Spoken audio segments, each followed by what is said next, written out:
सुरू झालं वाटते. सो हॅलो डिअर स्टुडंट्स, मी आकाश आपल्या लाडक्या युट्यूब चॅनल मध्ये तुमचं स्वागत करत आहोत.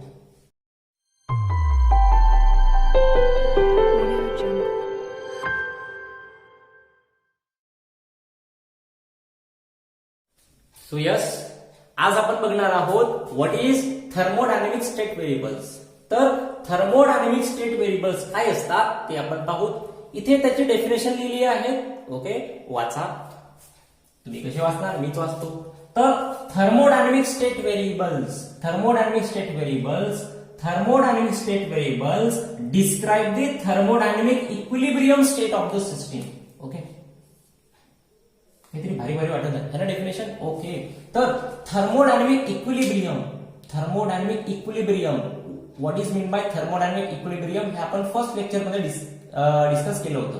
Okay, so thermodynamic equilibrium of the system, thermodynamic equilibrium of a system describe करणारे व्हेरिएबल्स, थर्मोडायनॅमिक इक्विलिब्रियम डिस्क्राइब करणारे व्हेरिएबल्स म्हणजेच thermodynamic state variables. Okay, what is thermodynamic state variables? Thermodynamic state variables describe the thermodynamic equilibrium state of the system. आता हे thermodynamic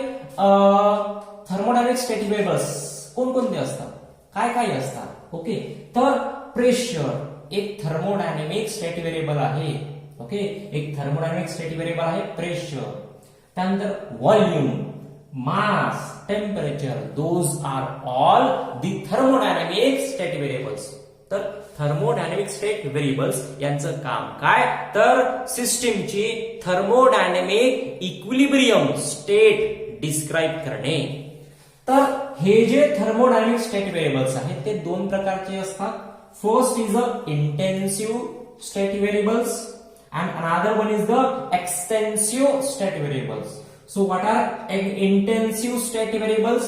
Intensive state variables are those variables which do not depend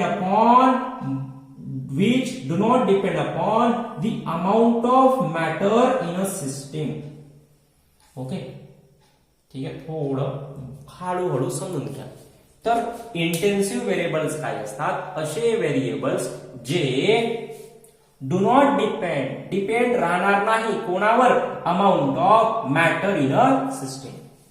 एखादी जर आपण system consider केली, system what is mean bye system? System is the collection or group of object.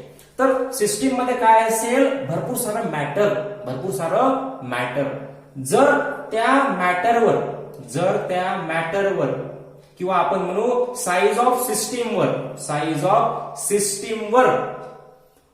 एखादा variable depend नसणार, त्याला म्हटलं जाईल intensive state variable. Okay, consider करा एक गंजभर पाणी आहे. ठीक आहे, तुमच्या आईने आंघोळीसाठी गरम ठेवलेलं काय आहे? एक गंजभर पाणी. ओके, मग कन्सिडर करा त्या गंजभर पाण्याचं टेम्परेचर आहे nearly equal to 50 degree Celsius. Okay, गंजभर पाणी आहे. पाणी म्हणजे सिस्टीम, गंज म्हणजे बाउंड्री. ओके, तर ही आहे सिस्टीम. तर सिस्टीमचं टेम्परेचर किती आहे? 50 डिग्री सेल्सिअस. ओके, तर गंजामधलं पाण्याचं टेम्परेचर आहे 50 डिग्री सेल्सिअस. समजा तुम्ही या वाल्या गरम पाण्याच्या गंजातलं एक थोडस गडवाभर काय घेतलं? पाणी घेतलं. काय साठी? सकाळी गडवाभर पाणी कायसाठी लागते? तोंड धुवासाठी. समजा तर तुम्ही काय घेतलं? गडवाभर पाणी घेतलं या गंजामधलंच. आणि जर तुम्ही या गडव्यामधल्या पाण्याचं टेम्परेचर मेजर केलं ते सुद्धा तुम्हाला 50 मिळणार. ओके, पहा गंजमध्ये पाणी केवढं होतं? एवढं. ओके, गंजमध्ये पाणी केवढं आहे? इतके. साईज ऑफ द सिस्टीम केवढी आहे? एवढी. त्यानंतर तुम्ही काय केलं? त्यातून गडवाभर पाणी घेतलं, इतकुसं पाणी घेतलं. आता साईज ऑफ सिस्टीम इतकुशी. बरोबर आहे, सिस्टीम तर तीच आहे ना, पाणीच आहे ना सिस्टीम कोण आहे? पाणीच आहे. मग पाणी आपण गंजात घेतलं होतं, त्याचं सुद्धा टेम्परेचर 50. त्यानंतर तेच पाणी आपण छोटूस पाणी कशामध्ये घेतलं? या गडव्यामध्ये, त्याचं टेम्परेचर सुद्धा 50. 50-50. ओके, तर यस, याच्यावरून एक गोष्ट समजून येत आहे की गंजातलं पाणी एवढं होतं तरी टेम्परेचर 50च, त्यानंतर गळव्यातलं पाणी इतकुसं होतं तरी टेम्परेचर 50च. म्हणजे एवढं मोठं मास असताना टेम्परेचर तेच राहिलं, इतकुसं मास असताना टेम्परेचर तेच राहिलं. तर सिस्टीमची साईज कितीही असू द्या, सिस्टीमची साईज कितीही असू द्या, तुमचा व्हेरिएबल चेंज होणार नाही. तुमचा व्हेरिएबल काय होणार नाही, चेंज होणार नाही. आणि तो व्हेरिएबल म्हणजेच इंटेन्सिव्ह व्हेरिएबल. आणि याचा एक्झाम्पल कोणता, टेम्परेचर. जसं का टेम्परेचर हा काय आहे, इंटेन्सिव्ह व्हेरिएबल. टेम्परेचर हा इंटेन्सिव्ह व्हेरिएबल आहे, कारण की तो सिस्टीमच्या मासवर डिपेंड राहत नाही, सिस्टीमच्या साईजवर डिपेंड राहत नाही. ओके, त्याला म्हणायचं intensive state variable. Now what is extensive state variable? What is extensive state variables? Variables that depends upon. Okay, intensive depend राहत नाही, do not depend. Intensive do not depend. Extensive depends. Extensive depends. Intensive do not depends. Extensive depends. Okay. Third, extensive variable are those variables that depend upon the amount of matter in the system, that is the size of the system. Okay. जसं आहे मास. Okay, पहा गंजभर पाणी आहे. Okay, गंजभर पाण्याचं जर तुम्ही वजन केलं ते तुम्हाला मिळणार आसपास, कन्सिडर करा 2 kg. Okay, 2 kilo, 2 kg. काय मिळालं तुम्हाला त्या गंजातल्या पाण्याचं वजन. मग त्यावेळेला गंजातलं पाणी म्हणजे त्या सिस्टीम, ती जी सिस्टीम आहे, सिस्टीमचं वजन किती आहे, 2 kg. त्यावेळेला गंजातल्या पाण्यातून थोडंसं पाणी बाहेर काढलं या गळव्यामध्ये आणि त्याचं वजन केलं ते तुम्हाला मिळणार 500 ग्राम, अर्धा किलो. बरोबर आहे. मग पहा जशी सिस्टीमची साईज काय झाली, जशी सिस्टीमची साईज एवढी होती, जेव्हा सिस्टीम साईज जास्त होती तेव्हा मास जास्त होतं. जेव्हा सिस्टीमची साईज काय झाली, कमी झाली, मास कमी होऊन गेलं. ओके, मग सिम्पली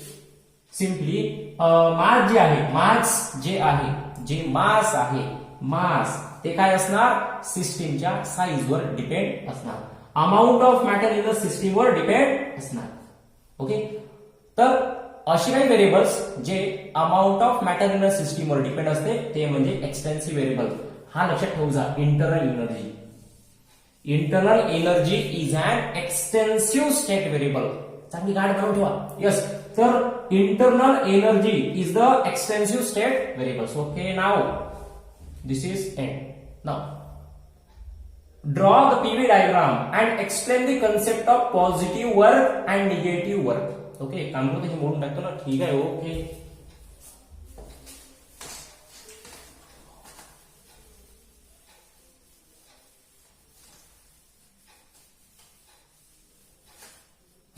तर draw the PV diagram and explain the concept of positive and negative work.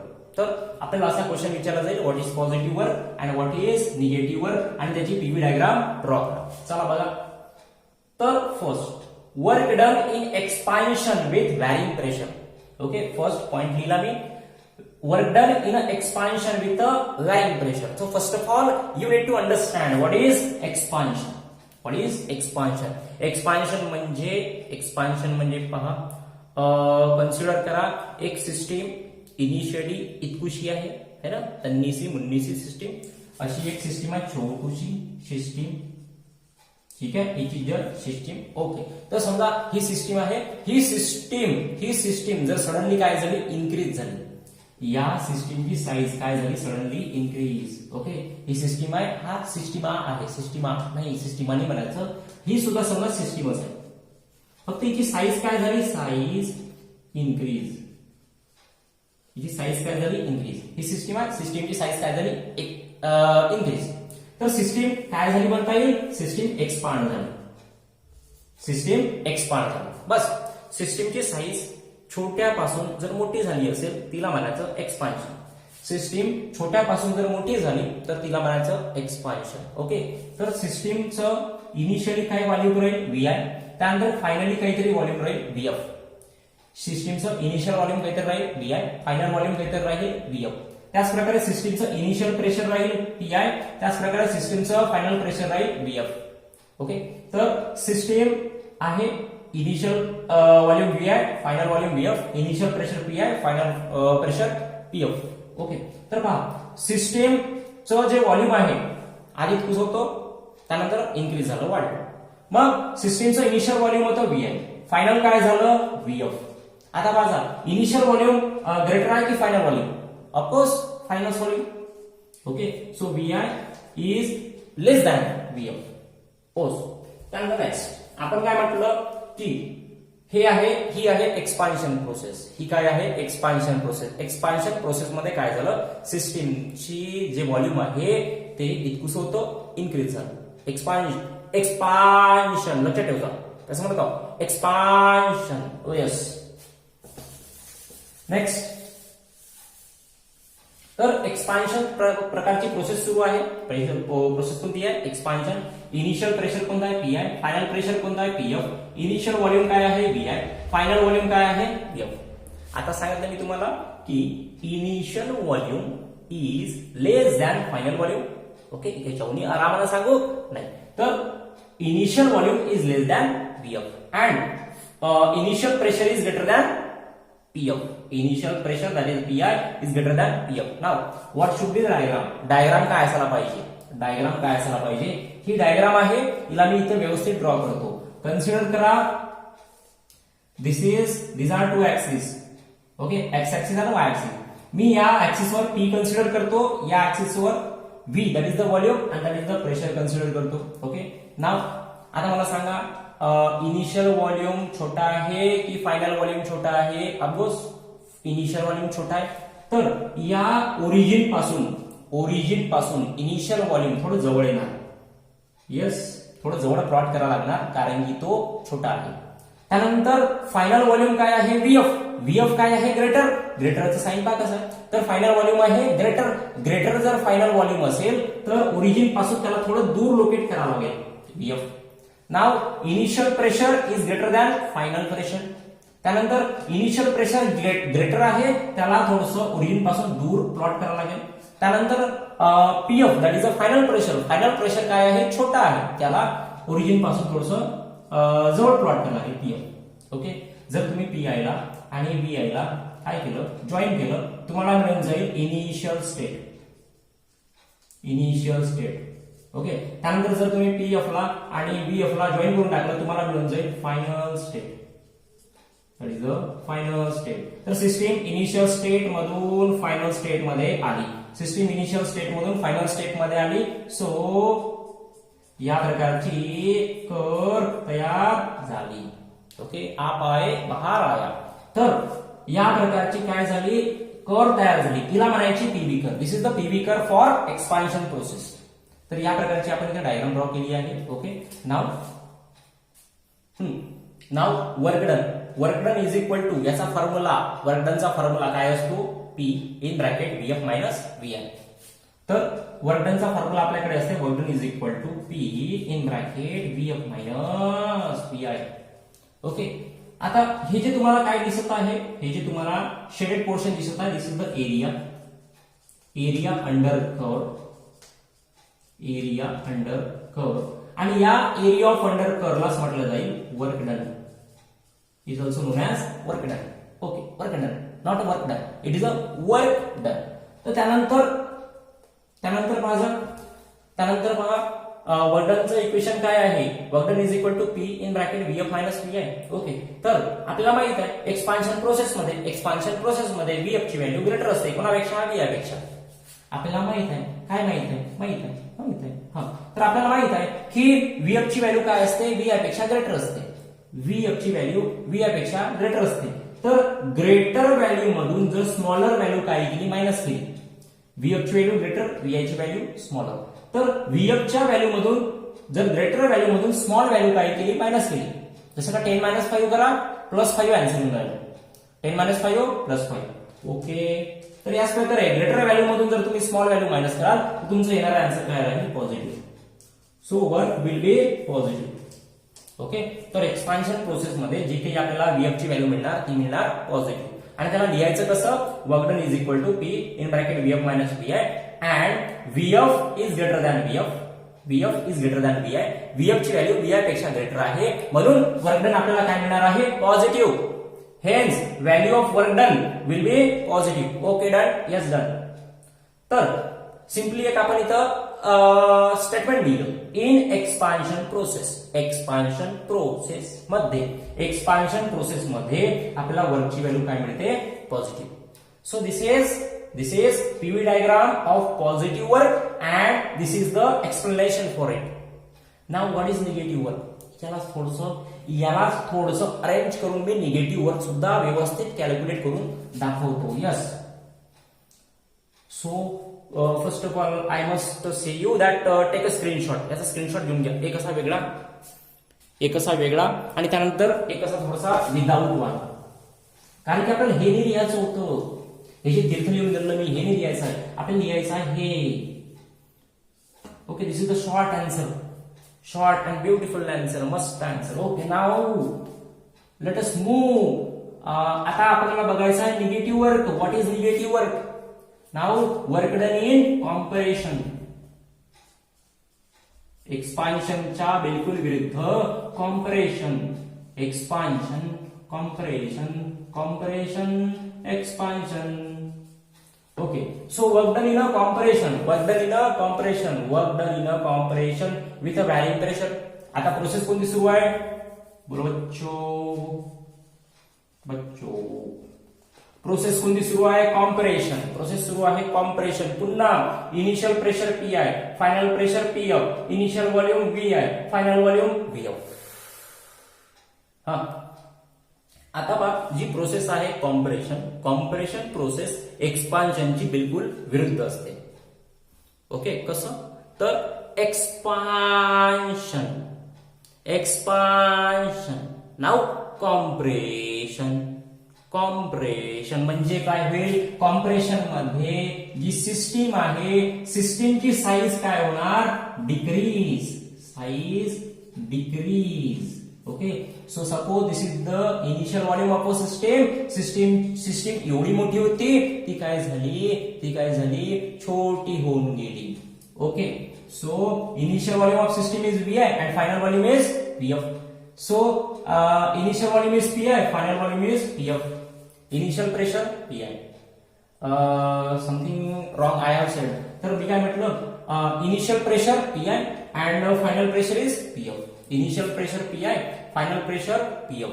Initial volume VI, final volume VF. आता इथे पाहा थोडं चेंज होत आहे. थोडं चेंज झाला आहे. थोडं चेंज. काय चेंज?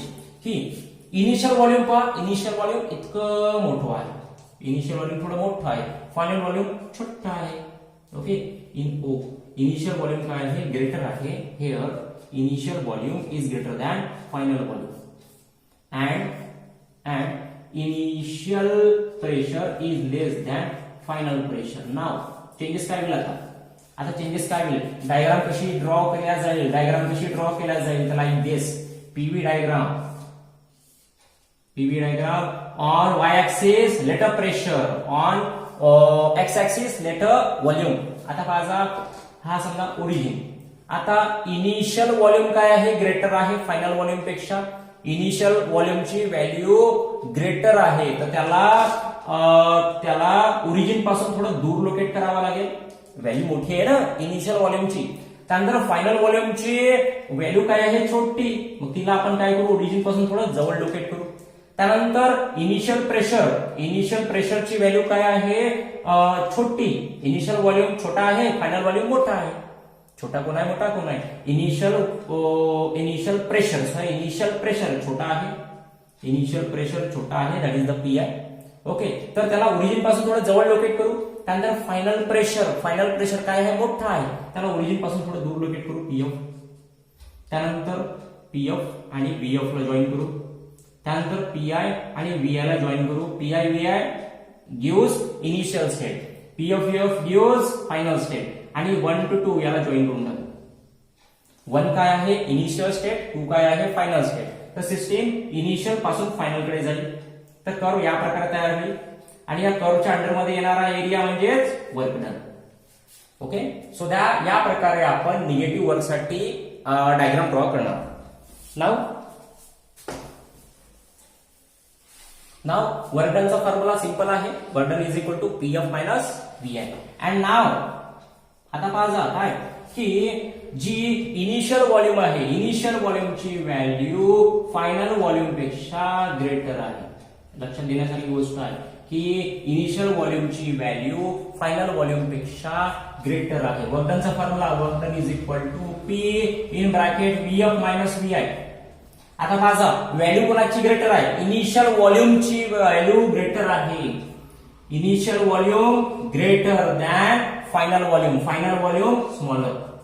स्मॉलर व्हॅल्यू मधून जर ग्रेटर व्हॅल्यू तुम्ही जर मायनस कराल, समजा 5 मधून जर तुम्ही 10 मायनस कराल तर तुमचा आन्सर येणार आहे -5. Okay, P into negative value. So we would get a negative work. आपल्याला मिळणार आहे निगेटिव्ह वर्क. ओके, जर वर्डनचा formula P in bracket VF minus VI असेल आणि जर इनिशियल व्हॉल्यूम काय असेल? ग्रेटर असेल कोणापेक्षा? VF पेक्षा, तर आपल्याला मिळणार वर्डनची व्हॅल्यू निगेटिव्ह. वर्डनची व्हॅल्यू आपल्याला मिळणार निगेटिव्ह. त्यानंतर याच प्रकारे कॉम्प्रेशन प्रोसेसमध्ये in compression process work done is negative. Okay, तर या प्रकारे निगेटिव्ह वर्कचं डेरिव्हेशन किंवा म्हणून पॉइंट लिहिल्या जाईल. ओके, तर या प्रकारे आपण पाहिलं what is positive work, what is negative work and then what are the thermodynamic state variables. So आजचं लेक्चर आपण इथंच कंप्लीट करूया. Okay, so that's all for right now. We will meet soon in our next lecture. तोपर्यंत good bye to all of you.